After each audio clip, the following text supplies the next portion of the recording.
And finally, tonight on The Ed Show, the fight over Arizona's anti-immigration law is about to get even uglier.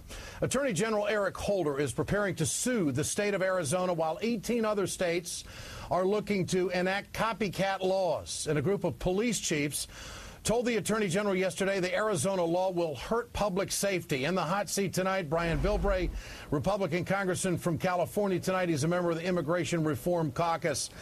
Congressman, you have the American public on your side. An NBC News poll shows that 61% of the American people support this law.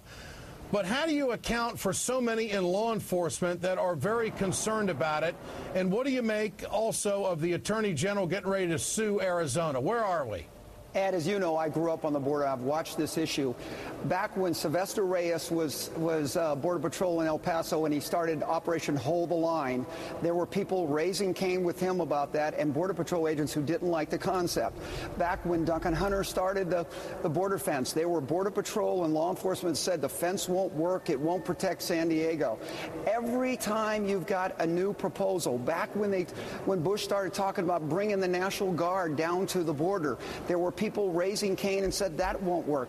I think the biggest problem people got to understand is the American people have heard every time there's a proposal to address this issue, everybody finds excuses to say, no, let's not do that, let's not do this. But now we're going into a new area where the United States Attorney General is going to sue a state and 18 states are lining up with Arizona. What do you make of this? Well, I think the problem is that the Attorney General needs to read the law first and give the common decency to the people.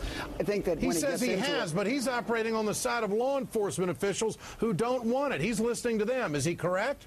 He's not listening to the rank and file that say they're really frustrated with cities that, like Arizona has and California has, that are so-called sanctuary cities, put a gag order. It says even if you know somebody's illegally in the country, you've got to look the other way. And, Ed, you got to remember, in San Diego County, in my county, over 50% of the top 10 wanted, or 50%, are illegally in the country. You can't separate law enforcement in these little slices. You know, got to remember, we've now got local law enforcement people working in Stone Garden that are stopping smugglers, both alien and drug smugglers. Quickly, these are things they never did before. Congressman, quickly, what do you think of the president's response today to the immigration question?